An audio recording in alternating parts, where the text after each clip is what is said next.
queridos, eu quero falar hoje conosco um pouquinho sobre as nossas prioridades. Amém? Eu creio que nós estamos vivendo um tempo onde nós precisamos muito focar, sermos intencionais. Fala comigo, precisamos ser intencionais, intensos e inteiros. Nós precisamos disso. Sabe, nós estamos em um tempo onde o Senhor já está fazendo muitas coisas. Se você é um conhecedor de Bíblia, se você sabe daquilo que a palavra diz para esses dias, você sabe que nós estamos vivendo princípios de dores, né? Ou seja, já começou tudo aquilo que nós às vezes ouvíamos desde criança, na nossa infância. Jesus vai voltar, não é? E muitas das vezes a gente, Jesus vai voltar, quando? Né? Nós estamos começando a ver algumas promessas já se cumprindo, né? Não sei se você sabe, mas essa guerra que está tendo em Israel, irmãos, nunca houve uma guerra como essa. Nunca houve uma guerra como essa. Muitas pessoas, às vezes, a mídia coloca, está tendo guerra em Israel, está acontecendo isso, se levantou. Aquilo dali eram coisas específicas. Mandava ali algo específico para um local, né? E matava pessoas específicas ali daquele lugar, mas agora realmente está vivendo uma guerra, né? E o presidente de Israel, não sei se é presidente que fala, mas eu acho que é, ele já revidou, começou a revidar, primeiro-ministro. Já começamos aqueles que foram chamados para esse tempo, para viver algo poderoso no Senhor. Eu não sei se você crê nisso, mas pelo que a Bíblia nos ensina, irmãos, Jesus vem ainda na nossa geração. Jesus ainda vem enquanto você ainda está vivo, não vai passar para a próxima. Não vai ser mais uma geração. E está correndo, está tudo correndo muito. E se nós não colocarmos prioridades na nossa vida como cristãos, porque a palavra cristão, irmão, ela vem de pequeno Cristo. Sabe tudo que Jesus fez na terra quando ele estava, que ele passou na terra durante aqueles 3 anos e meio de ministério? É o que nós precisamos fazer na terra hoje. Pequenos Cristos. Não é pequeno de pequenininho, não. É uma parte de Cristo em cada um de nós. Em mim, uma parte em mim, uma parte em você, uma parte em cada um de nós. E nós precisamos viver isso. E um dos livros que tem permeado muito na minha vida é o livro de Esther. E eu quero falar um pouquinho sobre ele. Mas não só Esther. Se você quer uma dica e quer um conselho do que você lê para esse tempo, até para que você receba algo do céu também, comece a comer mesmo, sabe? Meditar o livro de Neemias, o livro de Esther, o livro de Atos. Pega, irmão, medita, sabe? Pega essa palavra e vai para ela e não saia enquanto você não receber uma revelação do Senhor sobre ela. Porque tanto o livro de Esther, profeticamente, o livro de Neemias, o livro de Atos, que já está no Novo Testamento, né? Nós precisamos entendê-lo muito. Pastor, eu não tenho que ler o Evangelho? Tem, irmão. Come esses, medita nesses, vá com fome, vá com sede e continua lendo tudo. A palavra toda, ela é para nós. Amém? E Esther, capítulo 4, versículo 14, nós vamos ler. Aquilo que nós vamos falar hoje, irmãos, é muito forte, eu creio dentro de mim. Para cada tempo, para cada estabelecimento do Senhor, Ele levanta homens e mulheres para fazer a diferença naquele tempo, sim ou não? Deus levantou Abraão, levantou Moisés, levantou Gideão, levantou Isaac, levantou Jacó, sim ou não? Levantou Pedro, levantou Paulo, todos os discípulos. O Senhor, Ele levantou em tempos oportunos pessoas que pudessem marcar a sua geração. Nós ouvimos nesses dias na nossa convenção sobre legado, sobre nós estarmos passando para as próximas gerações, sobre nós estarmos caminhando naquilo que o Senhor, Ele tem para nós de gerações em geração. E o Senhor, Ele, em todo tempo, Ele levanta pessoas. Nesse tempo aqui, Ele levantou Esther. Né? Alguém para que ele pudesse manifestar a sua glória sobre a terra. Você quer ser essa pessoa hoje? para manifestar a glória sobre a terra. Irmãos, essa é a minha oração de todos os dias. Eu falo para o Senhor isso todos os dias. Eu falo, Senhor, eu não quero estar fora daquilo que está acontecendo no tempo. Eu não quero estar fora daquilo que o Senhor está fazendo hoje. Eu falo, Deus, o que é que o Senhor está fazendo? Me mostra, me revela, me dá o discernimento, porque eu não quero estar fora disso. Todos os dias eu oro e peço isso para o Senhor. Eu falo, Senhor, não me deixa estar distraída. Não me deixa, às vezes, estar lenta demais ou acelerada demais. Porque, às vezes, nós achamos que só não fazer é algo errado. Mas você estar correndo demais também pode se tornar. Porque aquilo faz você correr tanto, que você acaba se perdendo no tempo. E no tempo Kairos, que é o tempo de Deus sobre as nossas vidas para hoje. Amém? Então, eu entendo que nós não nascemos nessa terra simplesmente por nascer. Ai, pastora, eu nasci. Por que você nasceu? Pense aí rapidinho. Por que eu nasci? Será que você só nasceu para viver a lei da vida? Né? Para você nascer, desenvolver, crescer e morrer? Casar, ter alguns filhos, ou às vezes não, adquirir alguma coisa, deixa a vida te levar. Será que você acha que é assim? Irmãos, Deus, ele não escolheria você dentro do ventre da sua mãe.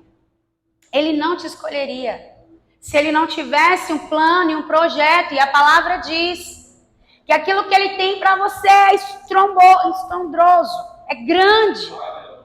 É algo que não tem nem nome, sabe? Às vezes a gente não entende que o Senhor, ele não nos chamou simplesmente para viver a vida comum. O Senhor, ele nos chamou com um propósito. E se nós ainda não estamos, irmãos, vivendo esse propósito, nós precisamos começar a pedir, Senhor, eu quero me posicionar. Me revela, Deus. Começa a me mostrar o que o Senhor tem para mim para esse tempo. Senhor, me alinha a tua vontade para aquilo que o Senhor me chamou. Nós não podemos mais, irmãos, ficar com tantas orações egoístas, aonde a gente só pensa de pedir pra gente. Pedir, tá tudo bem pedir, não estou dizendo que é pecado. Mas a palavra vai me dizer, busque em primeiro lugar o reino de Deus. E todas estas coisas, lá está falando, não é todas as demais coisas, é todas estas coisas. Porque nos versículos anteriores ele vai estar falando daquilo que você precisa para comer, para se vestir, para viver. Porque nos versículos anteriores ele vai estar falando daquilo que você precisa para comer, para se vestir, para viver. Muitos de nós estamos tão envolvidos, irmãos, com as coisas desse mundo, tão distraídos, que nós não estamos prestando atenção naquilo que está acontecendo ao nosso redor e nós não nos posicionamos. E olha só o que Mordecai, para mim, ele simboliza o Espírito Santo. Alguém que vai lá e nos dá uma corda. Ei, olha o que ele fala. Porque se de todo te calares nesse tempo, socorro e livramento de outra parte sairá para os judeus. Mas tu e a casa de teu pai perecereis. Você pode ler essa parte? E quem sabe?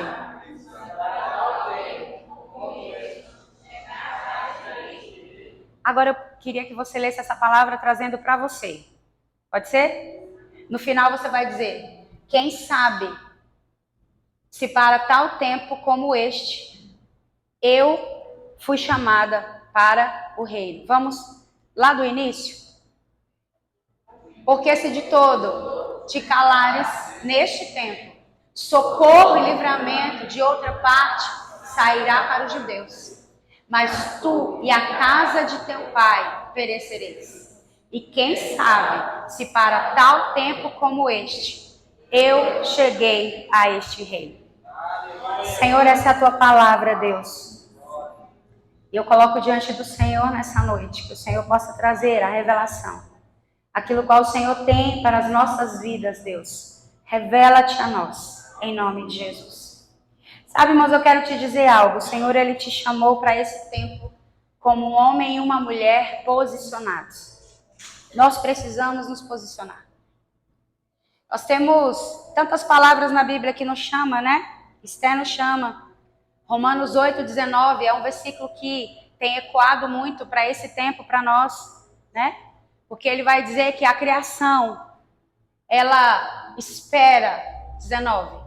A criação, ela espera pela manifestação dos filhos de Deus. Olha isso.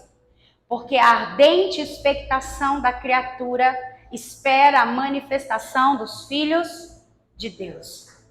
Irmãos, alguém lá fora que está esperando você se revelar com a sua identidade de quem você é. Quem você é? Filho de Deus. A criação está nos esperando. Só que se você for ler esse contexto ele inteiro, eu já tenho ministrado sobre isso, o pastor também.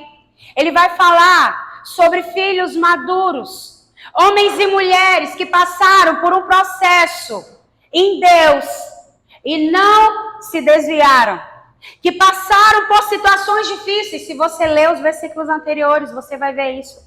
Homens e mulheres que não foram as circunstâncias e as situações que disseram para eles quem eles eram e aonde eles deveriam chegar. Porque os processos é aquele que nos lança. Eu costumo dizer isso aqui. As mulheres sabem, os homens que gostam de cozinhar também. Mas uma panela de pressão, ela é feita para quê? Para acelerar o processo de cozimento de alguma coisa. Sabe, quando nós olhamos as pressões na nossa vida, fala aí pro seu irmão, fala, irmão, as pressões na sua vida só está te acelerando. Muitas das vezes nós estamos diante do Senhor e falando, Deus, por que? O que está acontecendo? O que é isso? Senhor, o que é? Por que o Senhor não olha para mim? O que é que está acontecendo? Sabe, irmãos? Muitas das vezes nós estamos entendendo errado aquilo que está acontecendo na nossa vida. Muitas das vezes nós nos frustramos porque oramos, porque fazemos campanha, porque jejuamos. E eu ministrei sobre isso na quarta-feira. A oração, ela não vai mudar Deus. A oração não é um passaporte para que você tenha tudo aquilo que você quer no Senhor. A oração, ela não vai trazer para você, ai Deus, mas eu estou te pedindo, eu sou teu filho. Quem é pai aqui? Eu tenho certeza, irmãos, apesar de que nós estamos vivendo uma geração de pais tão, desculpe a palavra, não é vocês, a geração, tá bom? Frouxos, com filhos. Filhos que precisam tanto de limitação. Na semana passada eu vi uma reportagem de uma menina de 11 anos. Você viu o que ela fez? Quem assistiu? Colocou fogo dentro do quarto da avó. Fogo no colchão.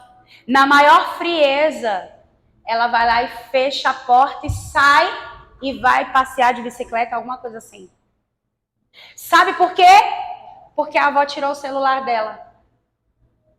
Ontem eu assistindo uma outra reportagem. E a mãe perguntava assim, eu estou desesperada porque eu não sei o que fazer com meus filhos. Eles não saem do celular e quando eu falo para eles não saírem mais do celular, eles choram e gritam e esperneiam e dizem que não me ama e que eu não penso neles. E aí a mulher perguntou assim, qual a idade tem seus filhos? E ela falou, 1 de 4 e 1 de 9. Uma criança de 4 anos já está governando pais. Pais que foram criados e chamados para ter os filhos como herança. E filhos, a Bíblia diz que são flechas na mão do arqueiro. A responsabilidade de lançar o seu filho no propósito correto é seu, pai. É seu, mãe. E muitas das vezes, irmãos, nós estamos nos perdendo porque não estamos nos posicionando. Sabe, nós precisamos chegar neste lugar. E trazendo aqui para essa palavra, Esther, uma mulher improvável. Porque é assim que normalmente nós nos sentimos. Irmãos, eu nunca me vi num altar com o microfone pregando. Eu cantava. Essa semana o Senhor me fez lembrar de uma musiquinha que eu compus quando eu tinha 9 anos de idade. Eu já cantei aqui algumas vezes para os meninos. Mas eu cantava. Na época, eu ia gravar.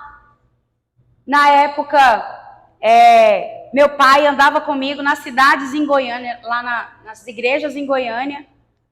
Ele ia quase todo final de semana. Eu era convidado para cantar em algum lugar. E eu cresci achando que o meu ministério era só isso. Eu canto, aí eu vou lá, colocava o playback e eu cantava. E para mim era só isso. Eu ia nascer, crescer e viver, morrer só fazendo isso. E mal sabemos nós, irmãos, que isso não é ministério, né? O Senhor pode usar esses dons e talentos para nos ajudar a cumprir o nosso ministério. Porque o chamado de Jesus para nós é o quê? Ide, faça discípulos, pregue o evangelho, ensine no nome do Pai, do Filho e do Espírito Santo. Fazendo o que mais? Expulsando o demônio. Tinha uns irmãos hoje expulsando o demônio ali, né, irmão? A pessoa me ligou, pastor, olha, pelo amor de Deus, corre aqui. Tem um demônio aqui, pastor. Eu falei, meu filho, eu não tenho como não, eu estou em Paraíso, só chego aí daqui 1h30. E disse que esse demônio estava desde cedo, fazendo uma arruaça. Aí eu falei assim, mas chama lá os meus escudeiros. A lá que vai botar esse demônio para correr. Só que quando chegou lá já tinha alguém, né? Acabou que deu certo. Mas ele não chamou, irmãos.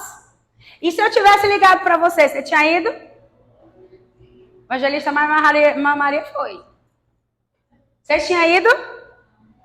Próximo eu vou escolher outro, viu? Porque esses dias eu vou falar, menina. Esses dias o negócio anda sério.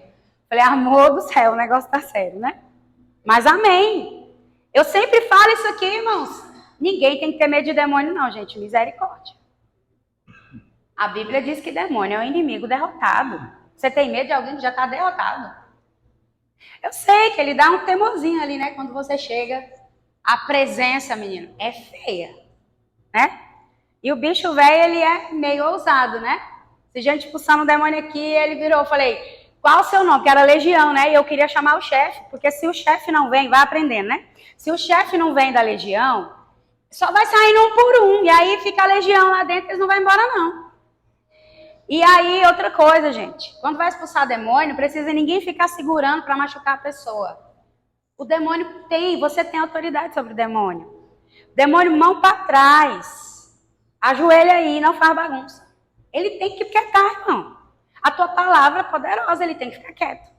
E aí você manda embora. Mas aí estava aqui, né? E aí o demônio era Legião. E eu falei, qual o seu nome? Traz o chefe aqui. A ele. E você não sabe. Desse jeito. Falei, mas eu quero que você me diga. Fala logo. Quero que você me fale. Aí ele, Satanás. Eita, irmão, vou falar. Você tem que olhar assim e falar assim, pois tem Jesus. É assim. E aí você não vai ter medo. Não é você que tem poder, não é você que expulsa. Né? E próximo eu vou chamar outros. Ó, tem uns aí que tá com fé. Que vai. Aleluia. O que eu estava falando? Misericórdia.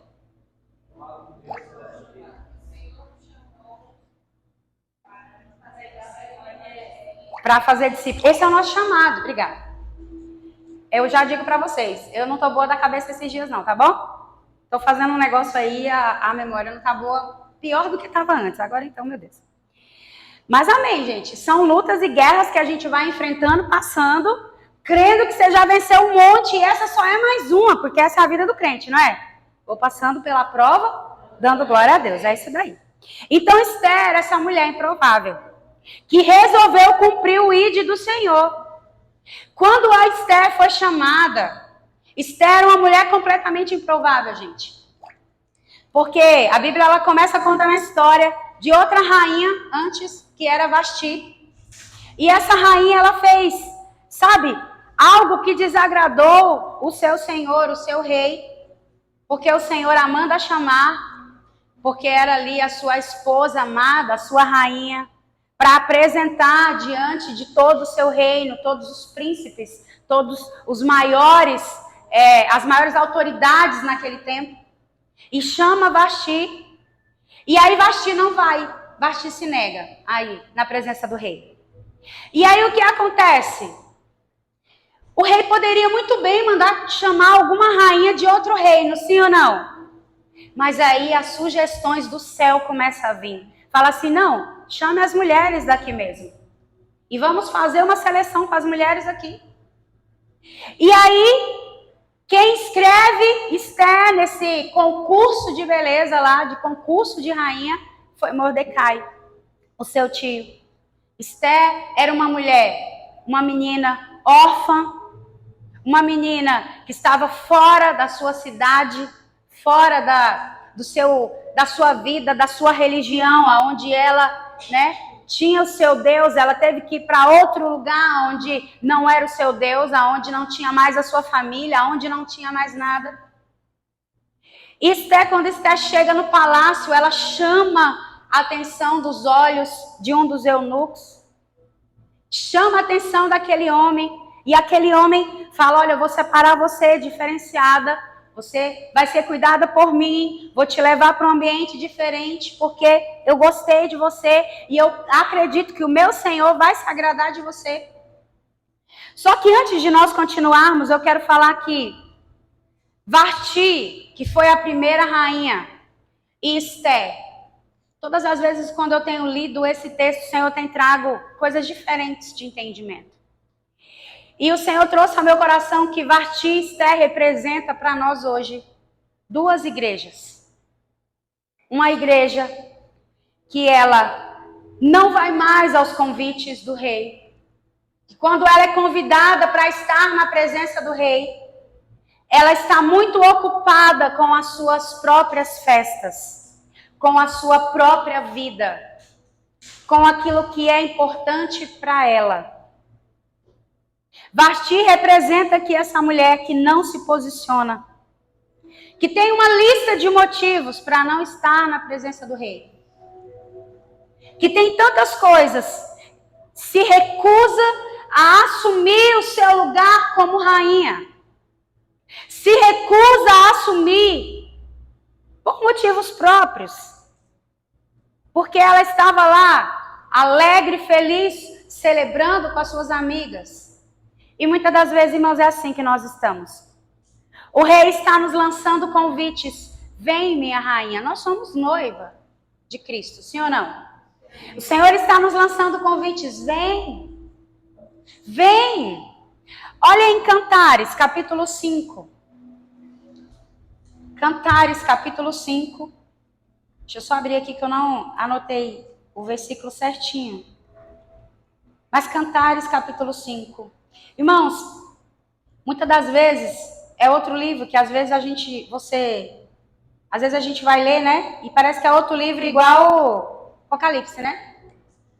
Mas Apocalipse, Cantares, ele é um livro onde o noivo, ele oferece todo para a noiva. Isso aqui é um livro de amor para nós como igreja.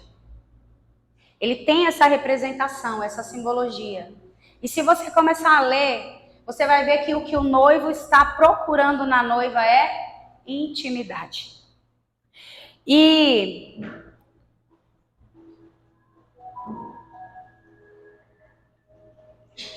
coloca no versículo 2, por favor.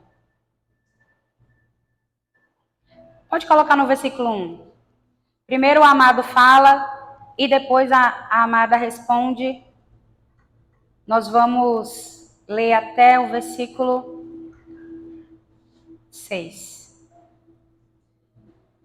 Já entrei no meu jardim, minha irmã, minha esposa, colhi a minha mirra com a minha especiaria, comi o meu favo com o meu mel, bebi o meu vinho com o meu leite, comei, amigos, e bebei abundantemente, ó amados.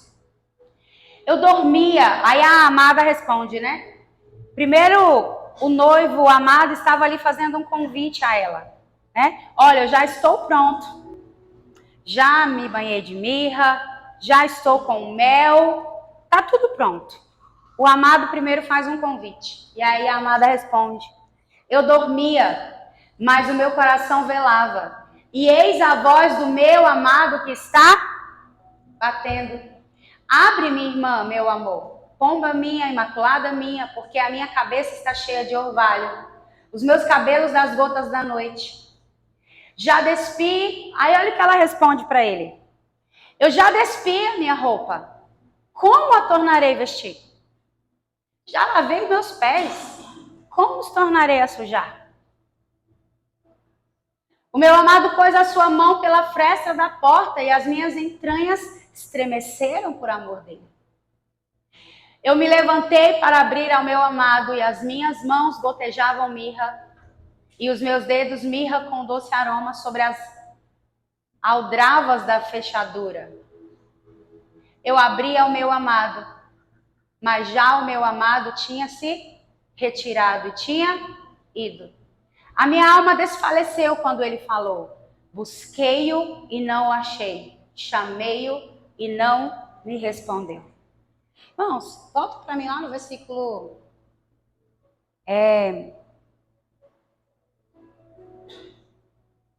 no 5. Não, desculpa, no 3. Às vezes a gente lê um versículo como esse, a gente fala assim, mas isso aqui eu nem entendo. Não consigo entender. Mas o amado estava fazendo um convite para a noiva para um momento de... Porque eu acredito que ela saiu sem véu. Naquele tempo a mulher saindo sem véu na rua era uma prostituta.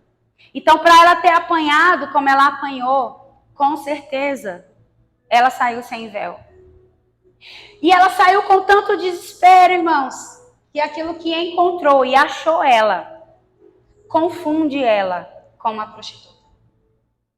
Sabe, irmãos, todas as vezes que nós não corremos para a intimidade, mesmo nós desejando muito pelo noivo, nós seremos confundidos. As pessoas não verão a intimidade. Isso é tão sério. Sabe, se... Esse versículo, essa parte, eu quero me aprofundar um pouco mais nele. Eu li ele semana passada, já li ele algumas vezes. E o Senhor falou tão profundamente ao meu coração, mas eu estou formando uma palavra em cima desse capítulo. Porque ele é muito profundo, ele é muito forte.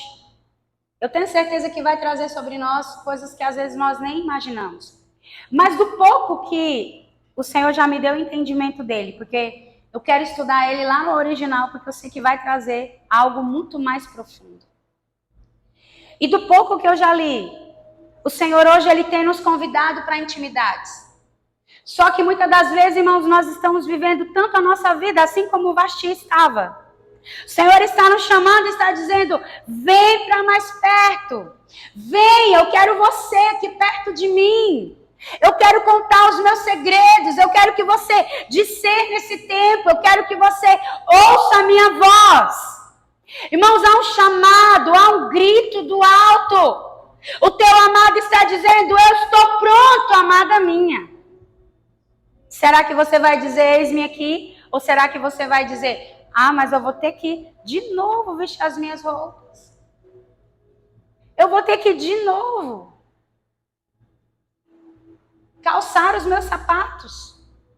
Sabe, irmãos, às vezes nós temos colocado tantas dificuldades e dificuldades tão fáceis de serem resolvidas para poder estar junto com o amado.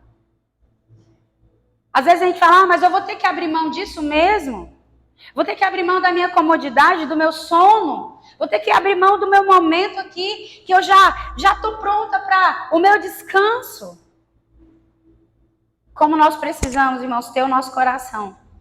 Que realmente quando o noivo nos chama, nós vamos correndo. Correndo.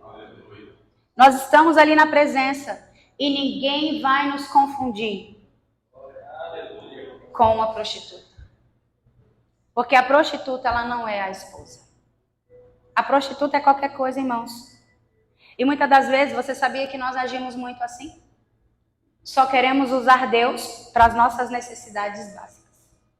Só queremos usar Deus para alguns momentos de prazer. Vou para a presença, sinto prazer e pronto. E não tem mudança.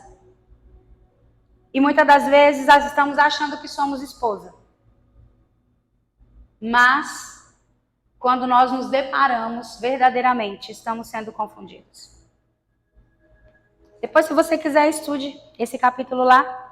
Quem sabe às vezes a gente troca, né? Algumas coisas. Amém? Esther, irmãos, aqui já representa a igreja que passa por um processo. Eu já ministrei aqui esses dias no culto de mulheres. Passa por um processo de 1 ano de limpeza, de purificação. Passa por 6 meses sendo banhada de mirra. E a mirra, não sei se você sabe, mas ela é uma erva que quando ela é colocada sobre a pele, queima. Ela é uma erva, não é erva na verdade. Me fugiu agora. Mas ela queima. Ela vai limpando as impurezas de dentro para fora.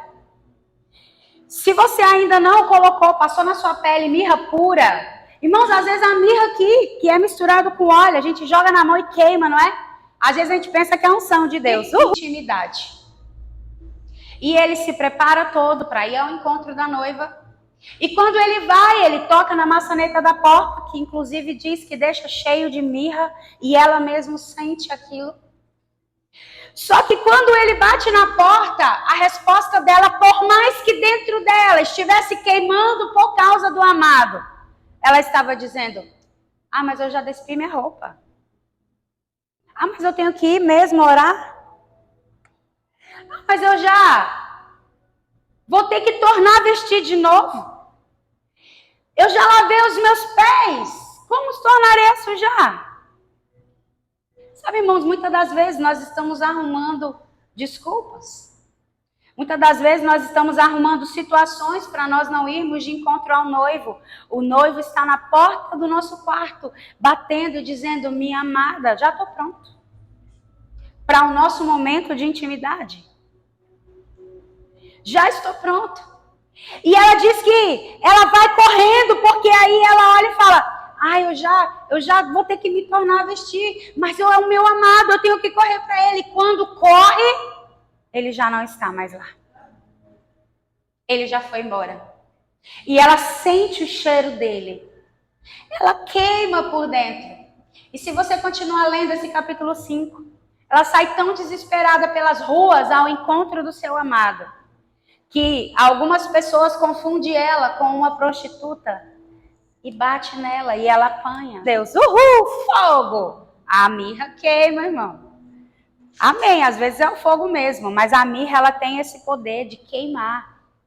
Ela é purificante, ela purifica, porque já imaginou essas mulheres que viviam de todo jeito em lugares? A forma delas, naquele tempo não tinha remédio, não tinha essas coisas de matar bactéria, fungo, alguma coisa. Eles tacavam o que tinha naquela época. E naquela época a mirra era um desses tratamentos para purificar, para limpar. Uma resina extraída de uma planta de gênero comifora. Não vou ler todo não. Mas é uma resina, né, extraída dessa planta. Então, quando ela é passada no corpo, aquilo dói, aquilo queima. Se tem ferida, irmão. Quem conhece a arnica aqui? Eu uma vez caí de bicicleta que ralei a perna inteira. Lá vem minha tia com a arnica. Irmão, eu não sabia se eu pulava, se eu gritava, se eu chorava, se eu... Meu Deus, o que é aquilo? E a mirra é pior do que a arnica. É uma sensação que você parece que está queimando de dentro para fora. E às vezes a gente pensa, Esther passou 1 ano em um spa. Não, Esther passou 1 ano em um processo. Em um processo de santificação, de purificação, de ter o seu corpo limpo, purificado. Para que ela pudesse se encontrar com o seu rei. E ela pudesse ser escolhida e o rei achasse graça e favor sobre ela. E depois disso ela passa mais 6 meses. E aí lá na palavra vai dizer que foram mais 6 meses de perfumes e cosméticos. Mas se você for ver em Êxodo como eram feitos os perfumes naquela época, eram com várias especiarias. Cálamo, que é a canela, e algumas outras. O azeite de oliva, não sei se você sabe, mas o azeite da oliveira é extraído da prensa da azeitona. A azeitona é prensada, né? Ela passa, e antigamente, quando essa palavra foi escrita, Porque ela é considerada, por isso que Jesus vai para o Getsemane, porque o Getsemane é lugar de prensa, lugar de extrair óleo. Por isso que as 10 virgens, quando falar, mas somente 5 tinham óleos que sobravam, porque elas foram para a prensa extrair mais óleo. Quando a gente fala de azeite, nós estamos falando de prensa, de você passar momentos de pressão, passar processos e situações até extrair o produto da oliveira. Não tem aquele versículo que diz, ainda que a figueira não floresça, ainda que o fruto da videira minta, é isso? Aí vem o produto da oliveira. A gente olha o fruto de um, do outro, e quando chega na oliveira é o produto. Por quê? Porque não se extrai somente azeite. A oliveira ela é muito rica, irmãos, em tantas coisas. Se você nunca viu uma oliveira, você vai ver que a oliveira ela tem uma cor diferente de qualquer outro tipo de árvore. A cor dela é diferenciada. É muito diferente. E a oliveira ela tem raízes muito profundas. E um pouquinho mais sobre a oliveira. A oliveira ela é uma árvore que você consegue controlar o crescimento dela para que tenha acesso a ela tanto crianças como adultos. Eu entendo que a oliveira, o Senhor nos compara como árvore, né? A oliveira é uma árvore muito acessível a todos. Sabe, a oliveira ela traz o produto, que é o azeite. E é desse produto também que era feito o perfume. Que lá vai de novo Esther receber aquele perfume que também trazia as mesmas purificação, limpeza, sabe? Matava tudo quanto é tipo de verme, bactéria, tudo, irmãos. Ia purificando tudo. E ela passa por esse processo. E o que eu acho mais interessante é que ela vai para esse processo, ela é escolhida pelo rei, porém se levanta os inimigos do povo de Deus contra aquele tempo. E Esther já estava distraída no palácio, porque havia morrido alguém muito íntimo do rei, o conselheiro, e ele ficou em luto por muito tempo, que acabou se esquecendo da sua rainha. E naquele tempo, até a rainha, sendo rainha, não podia ir para a presença do rei sem que o rei a chamasse. E aí vem Mordecai de novo, ou Mardoqueu, e vem e fala, olha, quem sabe? Você está aí distraída no palácio, achando que agora é rainha, você não vai morrer. Mas quem sabe não foi para um tempo como este que você foi chamado. E se você não fizer nada nesse tempo, é perigoso para você e para a sua família também. Para todos os seus, todos podemos morrer. Mas se você se levantar, você não somente salva você e a sua casa, mas você salva todo o povo de Deus. E a Bíblia diz que Esther se levanta e fala, olha, vamos fazer 3 dias de jejum. Todos. As crianças, os animais, ninguém coma. Ninguém se alimente. Todos. Vamos fazer 3 dias de jejum. No 3º dia eu vou de encontro ao rei. E se ele estender o cetro e ele me der o seu favor. Irmãos, eu vejo Esther, uma mulher tão sábia, mas tão sábia, que diferente de Vasti, que não quis ir de encontro, Esther vai, sem ele pedir, e quando ela chega, o rei, ele se volta tanto para ela que ele fala, pede até a metade do meu reino, se assim for do seu agrado, que eu te dou. E Esther poderia naquele momento virar e falar assim, olha, rei, eu quero que o senhor faça isso, aquilo. Estava na frente do inimigo, Hamã, alguém que havia planejado contra o povo de Deus, chamava o povo de Deus como corja, como, sabe, ele não suportava, isso porque eram escravos. E ele falou, olha rei, esse povo está crescendo demais e é perigoso para o teu reino, bora matar esse povo todo. E aí Esther, tão sábia, ela chega e fala assim, não meu senhor, eu não quero te pedir nada. A única coisa que eu quero é que se o senhor achar graça em mim, eu quero convidar o senhor e Hamã para um café da tarde, para um lanche, para um momento. E aí, vai lá, deixa o rei muito curioso, Porque ela vira e fala, eu quero convidar você, meu rei, para mais um café da tarde. E ela foi deixando, curioso. Enquanto o rei estava ficando curioso com tudo aquilo, Ramã estava crescendo. Olha, a rainha olhou para mim. A rainha gostou de mim, já me chamou 2 vezes para poder estar com meu rei. É sinal de que a rainha, ela gostou de mim. Sabe, irmãos? Muitas das vezes, nós precisamos ter sabedoria para nós lidarmos nesse tempo com tudo aquilo que se levanta contra nós.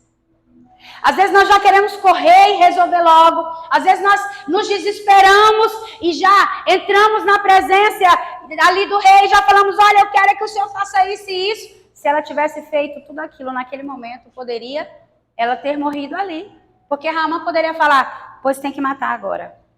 Porque um dos conselheiros que deu o conselho de destituir Vasti foi Ramã. Ele poderia muito bem dar um outro conselho e falar, ih, rei, a rainha que escolheste para ti, ela não pode, ela é judia.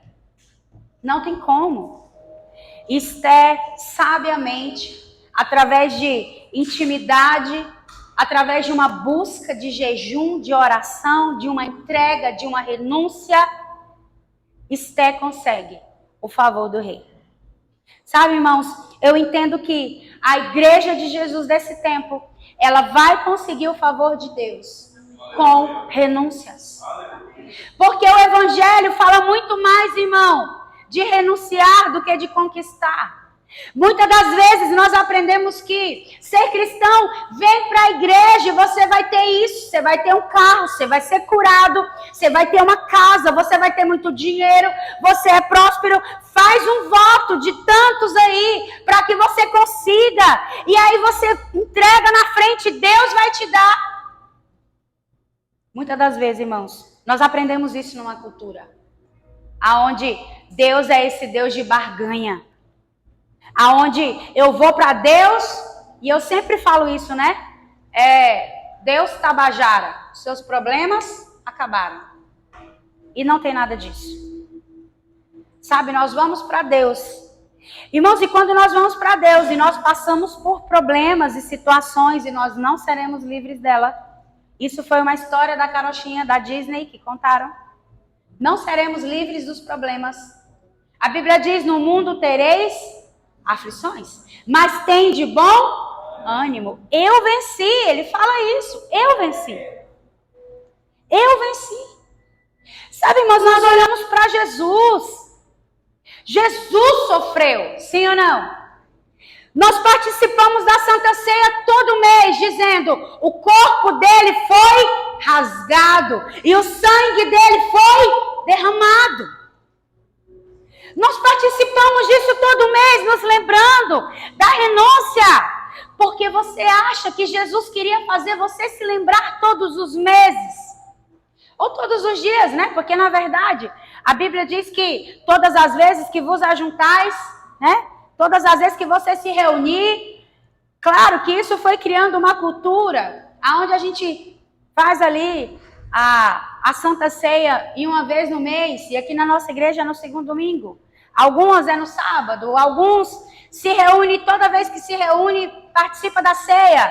E amém, irmão, quer comais, quer bebais, faça tudo para a glória de Deus, a palavra diz.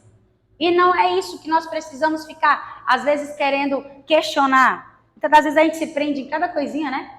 Por que igreja tal guarda o sábado? Por que igreja tal celebra a ceia toda vez? Não, irmão, sabe? Vamos começar a realmente pegar aquilo que, né? Se nós nos reunimos ali uma vez no mês, nós estamos nos lembrando que Jesus morreu e seu corpo foi repartido. Foi dilacerado. Nós temos isso, essa memória. A Bíblia fala, tomai, pois, em memória de mim. Só que, irmãos, nós não queremos passar por aflições. A palavra do Senhor diz que Paulo, meu Deus, a Bíblia diz que Paulo sabia o que era comer, mas sabia também o que era passar fome. Sabia o que era vestir, mas sabia o que era também ficar nu. Sabia o que era ter saúde, mas também o que não tinha. Sabia o que era viver bem, dormir numa cama confortável, mas não ter um lugar para dormir. Como ele ficou na prisão, naquelas cavernas durante tanto tempo. Paulo, ele sabia tudo isso, irmãos. Sabe, ele já tinha passado por tudo isso. Só que muitas das vezes, nós quando passamos por alguma situação, nós nos distraímos. Nós perdemos o propósito, nós perdemos o foco, nós paramos de olhar para Deus e vamos olhar para a circunstância e vamos olhar para o problema. E o Senhor está nos chamando, olha, olhe para mim. Pedro caminhando sobre as águas. Quando Pedro tira os olhos de Jesus por alguns instantes, ele começa a afundar. E é assim, irmãos, quando nós estamos em meio de uma tempestade, eu falei isso daqui na quarta-feira, que nós temos autoridade na tempestade que nós dormimos nela, na tempestade que nós descansamos. Nós só vamos ter autoridade sobre a tempestade que está acontecendo e vamos passar de fase, né? Subir de nível. É um jogo, irmão, isso daqui. Vamos subir de nível. Vamos para um novo problema. Mas Jesus está com você, ele disse. O que eu te afirmo é, estarei com você todos os dias. Você não vai estar só. Eu não te abandonarei. Eu não te deixarei. Ele fala isso para nós. Sabe, irmãos, e eu não estou falando que nós temos que viver aqui nessa vida somente com problemas. Esses dias o pastor ministrou aqui sobre Lázaro, se lembra? Lázaro e o homem rico, né? Lázaro passa todo o sofrimento na terra, mas ele tinha um coração dele em Jesus. E quando ele morre, ele é achado no céu. O rico, e o problema não é ser rico, tá, gente? Ali o problema não era o homem ser rico. O problema é que o homem, ele debochava de Deus. Ele não estava nem aí para Deus. O rei dele era o seu ventre. O rei dele era ele mesmo. Ele não tinha um Senhor. Ele não tinha um Salvador. Ele não tinha ninguém. Porque tudo aquilo que ele precisava, ele tinha para ele ser feliz, segundo ele. Sabe, quando a gente olha, Lázaro está lá na glória com o pai Abraão, enquanto que aquele homem está lá pedindo misericórdia. Pede pelo menos para Lázaro ir lá e falar para os meus irmãos que o inferno é real, que realmente existe céu, existe... Irmãos, dele. E nem tinha como enviar recado. Você tem? Você ainda está vivo? Você tem falado de Jesus para a sua família? Você tem pago um preço pela sua família? Você ama a sua família, irmão? Você ama? 1 João 3:18. Você ama a sua família? Nós estávamos em família nesse final de semana e eu comecei a observar algumas coisas, né? As pessoas, elas estão com tantas diferenças hoje, tantas diferenças, e as pessoas não querem mais abrir mão das suas diferenças pelo outro. A Bíblia diz que o verdadeiro amor, ele encobre multidão de pecados, de defeitos. Se eu amo, eu não vou ficar enxergando os defeitos. Eu amo, sim ou não? Só que muitas das vezes, irmãos, nós não conseguimos mais nos relacionar com a nossa família, porque é tanto problema, é tanto defeito no outro e eu não suporto mais. E nós temos deixado de cultivar a comunhão no nosso meio, em família. Olha isso, meus filhinhos, não amemos de palavra nem de língua, mas em obra e em verdade. É com atitude, irmão. É de verdade, é você fazendo algo por alguém. Não é simplesmente você dizendo que ama. Não é você simplesmente falar, eu te amo. É tão fácil. Hoje essa palavra é tão banalizada. Essa palavra hoje é tão relativa. Eu estava vendo uma reportagem dessas igrejas homoafetivas, né, que está tendo. E está crescendo, né, gente? Falei, meu Deus. E detalhe, irmãos, lá não tem só os LGBTQI+, não. Tem tudo lá. Tem homens e mulheres, héteros, tudo. Por quê? Porque lá eles pregam o amor sem renúncia. Uma mulher falou, olha, se tudo que eu fiz de bom na terra, e eu vivi princípios, e se no último dia Jesus, ele disser para mim que eu não vou morar com ele, sabe, irmãos, as pessoas, elas querem viver as suas vidas e elas não querem. A Bíblia diz que o céu, ele é a porta estreita. Viver o Evangelho é nós abrirmos mão de nós mesmos, do que eu penso, do que eu acho, do que eu acredito. E aí eu vendo aquela reportagem, lá tinha um homem, o outro, eles iam se casar. Não, minto, eles já tinham se casado. Mas eles eram do movimento Eu Escolhi Esperar. Eles não tiveram relações alguma antes do casamento. Eu escolhi esperar, porque a Bíblia diz que nós não podemos ter relações antes do casamento. Então nós escolhemos esperar. Tá ficando complicado, irmão. Porque eles estão pegando tudo que a igreja faz. Ela vira e fala assim, ó, a Bíblia que eu prego, a mesma Bíblia da igreja evangélica. E eu provo para você que os evangélicos estão errados.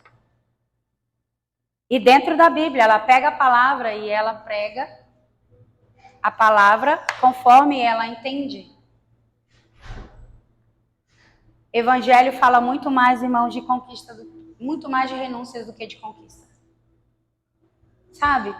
Como nós precisamos ser homens e mulheres nessa geração, fazendo a diferença. Esse filho e essa filha curado. Enquanto, irmãos, uma igreja como essa tem crescido tanto, porque se você pesquisar na internet, você vai ver. Já está esparramado no Brasil todo. Os cristãos dentro da igreja estão preocupados com tão pequenas coisas. Com tantos mimimis, com fofocas, com problemas que são motivos reais, mas que ainda, irmãos, se permite deixar viver algo que ainda não amadureceu. E a palavra está dizendo, a criação espera filhos maduros. Sabe, há um tempo atrás Deus ele falou comigo que a igreja de Jesus ela está lotada de filhos.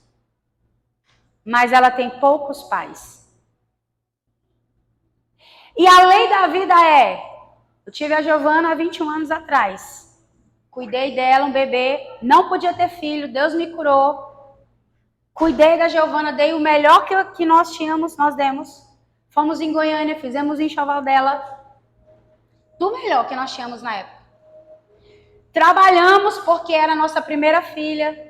E pai, quando é o primeiro filho, né? Pai, oh meu Deus do céu, mas pai é burro quando é o primeiro filho, né? Tanta coisa que nem usou. Depois vem as experiências e vai ajudando, né?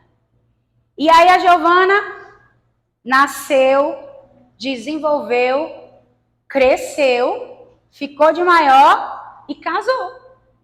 Agora tá faltando os netos. Hoje falaram pro Gabriel que o que falta para ele agora, que ele já tem boleto para pagar, mulher para mandar e o que mais?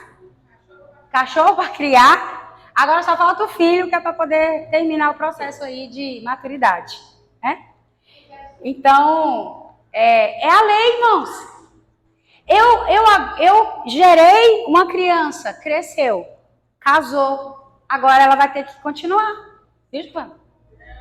Continua o legado. Agora vai ter que continuar. Porque senão, agora tirando aqui a história, que é uma brincadeira, verdade, né? Tirando aqui, às vezes a gente tem muitos filhos em casa. Muitos filhos. E a gente tá lá, ai, pequenininho da mamãe, tão petitiquinho, meu Deus do céu, petitiquinho demais. E esses filhos continuam filhos, e continuam filhos, e continuam filhos, e ele nunca vira um pai. Ele nunca vai ter a responsabilidade de cuidar de alguém. De fazer, ensinar para aquele alguém. E porque nós não nos posicionamos? Ainda continuamos com aquele mimimi. Sabe como? Igual menino? Vou contar, viu, Giovana? O que é que você fez? Vou contar. Vou contar pro pai. A gente ainda tá assim. Eu vou contar pro pai, viu? O que tu fez. Vou contar pra mãe. Às vezes a gente está sendo ainda criança.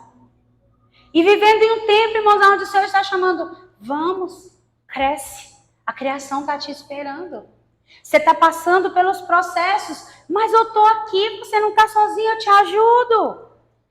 Mateus 11, 28 vai dizer para nós, vinde a mim, você está cansado, sobrecarregado? Vos aliviarei. Ele vai dizer, tome sobre você o meu jugo, porque o meu fardo é leve.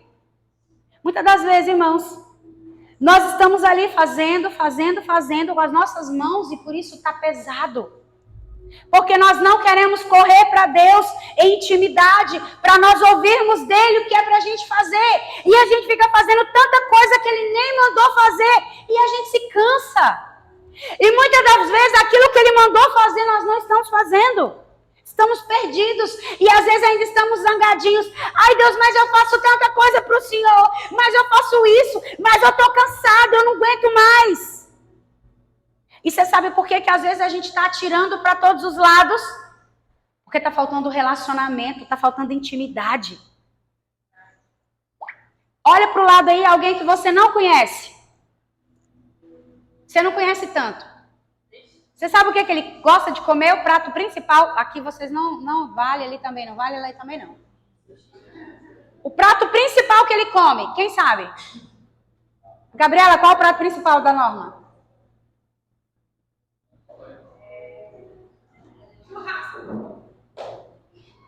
Fala aí. A gente não sabe, por quê? Tá faltando intimidade.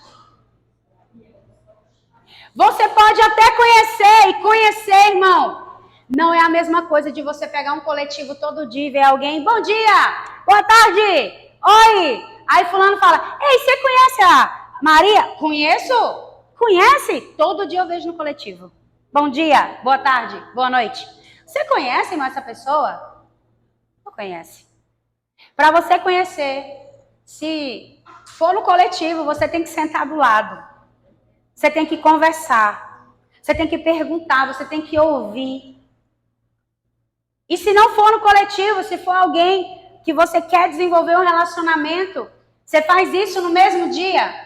No mesmo dia você sentou no lado do coletivo, você já sabe tudo da vida daquela pessoa. Por que a gente quer ir para Jesus e a gente vai um dia e depois não vai mais? Por que a gente vai para Jesus orar? Ah, mas eu não senti nada, pastora. Ir para Jesus não é sentimento, irmão. Você vai conversar com alguém porque você sentiu que ama a pessoa. Te amo tanto, eu não sei conversar com você. Vem, bora conversar. Bora para intimidade. Não, gente. Relacionamento. Relacionamento. Você vai se relacionando e você vai conhecendo, e você vai sabendo o que ele gosta, o que ele gosta de comer, o que ele gosta de fazer, as principais, tudo. Você só consegue ter esse conhecimento se você se relaciona. Se há intimidade, se a pessoa confia em te contar aquilo que às vezes é até, né, Deus duvida. Somente com intimidade, para que a pessoa possa sentir segurança de conversar com você. Relacionamento. Nós precisamos ir para Jesus, irmãos, e a gente continua. Ah, pastora, eu não estou sentindo. Não, tem dia que eu vou, não sinto nada também, não. Eu vou porque relacionamento. Eu amo, irmão, eu não sei você, mas eu não consigo viver longe da presença de Deus. Não consigo. No dia que eu saio da minha casa, que eu não tenho tempo de, às vezes, fazer como eu gosto, e eu não consigo durante o dia, irmão, pensa num dia difícil. Dentro de mim eu fico chorando, parece que está faltando alguma coisa. Sabe aquele sentimento de vazio? É assim que eu sinto. Até eu chegar em casa e eu puder ter um momento, ou até eu estar num lugar, ou num ambiente, ou alguma coisa que eu puder estar ali. E eu estar na presença dele como é a forma que eu gosto de estar. E não é sentimento, irmão. Quantas vezes ajoelho, vou lá e oro. Ei, parece que a oração não passou nem do teto. Não saiu nem daqui do quarto. Ficou ali. Mas quantas vezes eu já senti ele descer e sentar do meu lado e colocar a mão sobre mim. Já senti, irmãos. Graças a Deus, já são... a cabeça não tá boa para fazer conta. Uns 30 anos Quantos? De cristã? 30, né? Com 12. Não, aceitei Jesus com 9. E hoje eu tenho 42. Alguém faz a conta aí pra mim, pelo amor de Deus. Isso. A idade de Jesus, ó. Tô na idade de trabalhar, ó. Eita, Jesus. Tem que trabalhar mais. 33, irmãos. Que eu aceitei Jesus. Isso não é pra minha glória. Sabe? E 33, e já teve dias que, meu Deus do céu. Já teve dias que eu já voei. Já teve, literalmente. Já aconteceu tanta coisa. Mas já teve dias que eu ia que eu não sinto nada. Nada, nada, nada, nada, nada. Sabe? Dias de... Não sei se o Emerson se lembra desse dia, mas a gente estava lá na igreja, na sede, e o pastor estava orando. Na época eu estava com muita gordura no coração. E aí ele revelou falando para mim que eu sentia realmente uma fadiga e nunca mais senti nada. Até hoje eu não tenho nada de coração. Aleluia. Sabe, irmãos, Deus ele faz tanta coisa. Se eu for falar de loucura aqui, aí você vai falar, pastora, eu não acredito não. Não tem problema. Eu vivi, eu sei. Só eu sei. E isso tudo foi tão bom. Construiu tanto a minha fé, sabe? Hoje eu olho para a minha fé e eu vejo a minha fé inabalável. Por quê? Porque Deus ele foi vindo em experiências. Eu vivi, ninguém me contou. Eu fui curada e não podia ter filho, ninguém me contou. Eu fui curada de lúpus, ninguém me contou. Eu vi Geraldo sendo curado, ninguém me contou. Eu vi, irmão. Sabe? Nós precisamos ter esses momentos para que a gente possa viver os milagres, para que a gente venha ter esperança. Muitas das vezes eu tenho fé para o outro, mas não tenho fé para mim. Muitas das vezes eu creio que Deus vai fazer, Deus vai curar, Deus vai livrar o outro, enquanto que eu. Não estou falando que é errado, mas quantas vezes você está doendo a cabeça, a primeira coisa que você lembra é tomar um remédio. Eu fiz isso hoje, inclusive, a cabeça explodindo aqui, eu fui ali, tomei um remédio, depois eu chamei a Dani. Dani, vem aqui, Dani, ora por mim. Aí agora vai dizer, o que melhorou, a oração da Dani ou o remédio? Não sei. Poderia ter usado só a fé, né? Mas não. Fui tomar o remédio. Falei, como é que eu vou cantar? Cantar um pedacinho que faz, força a cabeça ficava tum, tum, tum, tum, tum, tum, tum, tum. Falei, Jesus me ajuda. Sabe, irmãos, mas é assim que a gente normalmente, a gente pensa. Vai orar por alguém. Fulano tá passando mal. Bora pra UPA. Ora primeiro, irmão. Começa a desempenhar a fé. Fala, eu vou orar por você, Deus vai te curar. Mas se não curou, frustrado, deu novo a minha oração. Não, depois você ora de novo. Deixa Deus e começar a movimentar a sua fé. Vai com hora, tu bota a mão na cabeça e o negócio acontece e você, eita, não precisa mais nem pra UPA. Sabe, irmãos, nós precisamos usar a fé. Nós precisamos ser homens e mulheres posicionados nesse tempo. Alguém que Deus nos chamou para fazer algo sobrenatural na terra. Você pode se colocar de pé. Em nome de Jesus. Eu me lembro que antigamente, e às vezes a gente ainda ouve isso, né? O povo fala assim, quem tem promessa não morre. O cemitério está cheio de gente assim com promessa que morreu. E morreu por quê, pastora? Porque não se posicionou. Não se posicionou. Sabe, irmãos, não existe isso. Pastora, mas Deus tem uma promessa na minha vida e Ele vai cumprir. Vai cumprir se você se posicionar. Se você buscar.